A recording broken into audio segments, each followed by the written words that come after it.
Halo guys, pada hari ini saya ingin menunjukkan proses pembuatan dari UI untuk aplikasi Android menggunakan Android Studio. Nah, dalam pembuatan UI ini saya akan menggunakan constraint layout. Nah, apa itu constraint layout? Jadi, constraint layout itu adalah salah satu layout yang direkomendasikan oleh IDE Android Studio. Jadi bisa kalian lihat di sini ada semacam panah seperti prepare. Nah, ini merupakan constraint. Jadi tujuan constraint itu sendiri adalah supaya objek-objek yang diletakkan dalam canvas UI-nya bisa memiliki posisi yang sama walaupun resolusi HP yang digunakan user berbeda dari resolusi default yang dibuat. Oke, sekarang kita akan coba membuat UI serupa seperti contoh tadi. Kita buka Android Studio, lalu pilih File, New, kemudian New Project. Kemudian kita pilih Empty Activity, lalu Next. Kemudian kita masukkan nama projectnya.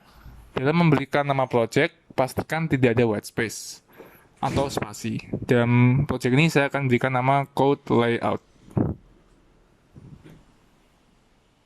Kemudian kita cek lagi setelah lokasi save-nya apakah sudah sesuai keinginan. Kemudian minimum SDK-nya saya pilih Android 44 KitKat dan saya centang juga Android support ABS. Lalu kemudian pilih finish. Nah, kita tunggu dulu loading project. Nah, setelah itu kita pilih activity main.xml. Nah, inilah tampilan pertama dari UI-nya. Jadi saat default sudah terdapat tulisan Hello World di situ. Nah, karena kita tidak membutuhkannya, kita hapus saja ya. Kemudian kanvas UI yang kita gunakan memiliki resolusi 1080 x 1920. Kemudian ya, kita mau pasang foto yang terlebih dahulu.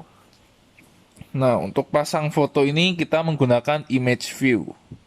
Nah, tapi sebelumnya kita harus masukkan dulu ke dalam directory dari UI-nya. Nah, kita copy dulu gambarnya, kita pilih code layout, masukkan app, kemudian src, main, less, lalu kita pilih drawable. Nah, di sini kita paste. Pastikan juga nama file gambar yang dimasukkan tidak mengandung white space. Kalau sudah, kita minimize, kemudian kita pilih image view, drag ke kanvasnya. Nah, di sini akan ada gambar Singapurnya. Kita pilih. Oke, gambar sudah terpasang. Kini kita perlu mengaturnya agar lebih rapi. Nah, masalahnya sekarang adalah ada white space di atas dan bawah. Nah, untuk itu kita bisa gunakan scale, pilih fit XY. Nah, terus tinggal kita atur lagi supaya sesuai dengan keinginan. Nah, saat inilah juga kita sudah mulai menggunakan constraint-nya. Ya, jadi kita tarik constraint-nya dari atas, kemudian juga yang di samping. Ya, seperti itu.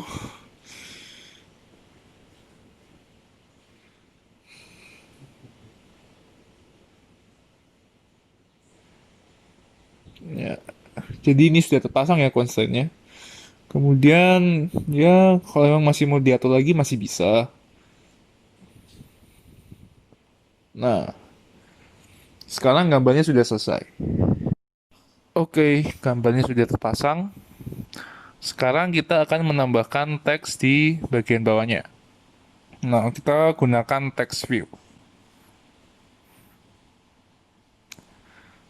Kemudian kita berikan constraint. Nah, untuk catatan, sebuah constraint itu harus minimal memiliki vertikal dan constraint horizontal. Apabila salah satu tidak ada, tombol merah itu akan muncul. Nah, di sini saya akan berikan horizontalnya. Oke, sudah beres. Lalu kemudian saya akan memberikan tulisan di text view ini. Nah, saya berikan Singapura di teks. Nah, kemudian saya atur lagi, lalu, wah, tulisannya tampak kecil nih. kita harus atur supaya lebih besar. Nah, kita bisa cari di barisan ini, tapi untuk menghemat waktu kita bisa gunakan tombol besar untuk cari size. Nah, kemudian di sini rupanya text size-nya 14. Nah, kita bisa pilih di situ, tapi saya ingin gunakan manual juga bisa, jadi saya masukkan 20 SP.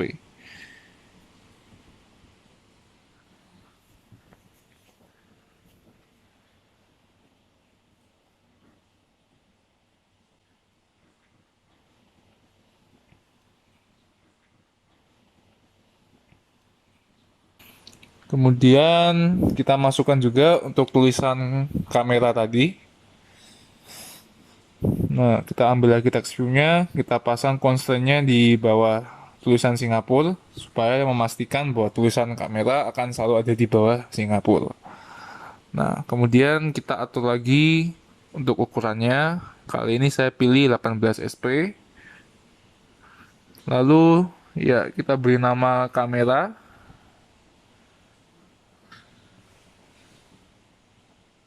Oke, dan kemudian tulisan setting. Jadi kita ambil lagi tekstur dan letakkan di bawah kamera. Constraint-nya pun juga nantinya akan mengikuti kamera. Ya, oke. Nah, sekarang saya beri nama lagi setting. Kemudian saya atur size-nya serupa. Dan oke, sudah siap.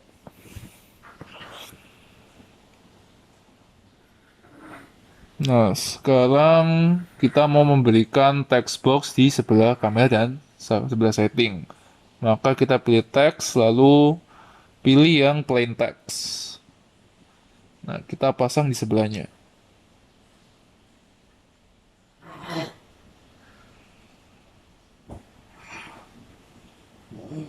Di sini saya pilih ukurannya 14 SP. Kemudian kita atur constraint-nya, jadi constraint dari text box ini akan selalu berada di bawah Singapura dan selalu berada di sebelah kanan kamera. Jadi constraint-nya kita atur sedemikian rupa. Untuk lebih akurat kita juga bisa berikan constraint di sebelah kanannya. Jadi ya ini hanya untuk lebih akurat saja. Nah, kemudian kita beri nama beri nama type here. Ya karena ini sebenarnya text box jadi sebenarnya ya untuk teksnya kita beri type here. Kemudian kita bisa kopas untuk yang ini untuk menghemat waktu. Nah, constraint sebelah kirinya tinggal dipindah ke sebelah kanan ke kanan setting. Nah, oke. Jadi tulisan di atas ini sudah siap.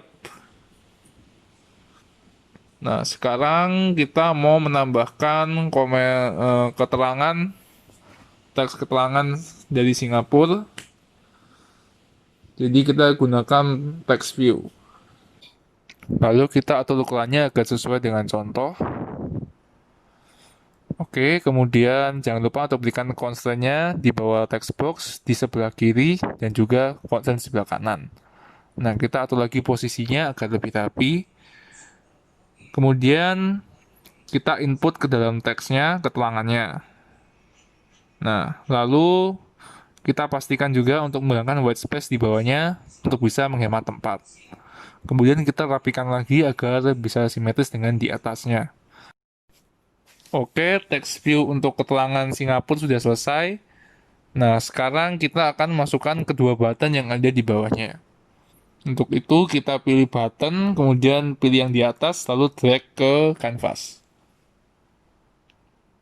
Oke, selalu kita atur ukurannya, kemudian berikan constraint-nya sehingga berada di bawah text view. Lalu kita juga berikan constraint ke sebelah kiri, sehingga dengan begini, button ini akan selalu ada di bawah text view keterangan Singapura dan juga patokan dari ujung kiri kanvas. Oke, kemudian kita masukkan button kedua.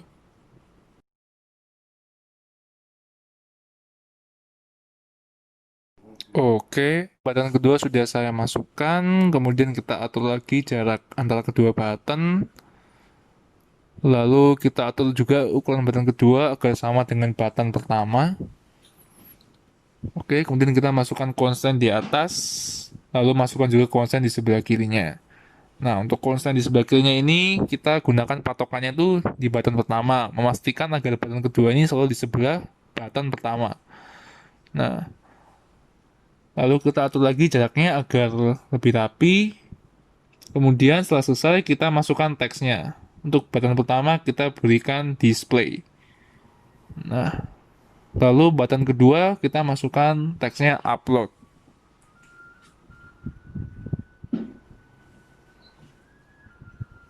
Oke, sudah. Nah, jadi sudah selesai guys. Jadi inilah hasil akhirnya. Dalam Android Studio ini ada satu hal yang saya sukai, yaitu Android Studio ini memberikan tampilan blueprint. Nah, jadi tampilan blueprint ini sangat berguna agar kita bisa mengetahui objek-objek apa yang diletakkan dalam front end. Nah, misalnya saya mau masukkan objek button ini. Nah, jadi di sini kita bisa tahu bahwa objek ini adalah button. Atau misalnya saya coba mau masukkan scroll view atau ya scroll view lah. Nah, jadi di sini juga kita bisa tahu bahwa ada objek scroll view ini. Jadi di sini mungkin tidak kelihatan, tapi kalau di blueprint ini akan kelihatan. Atau misalnya juga mau masukkan switch. Nah, juga ada tandanya bahwa ini switch.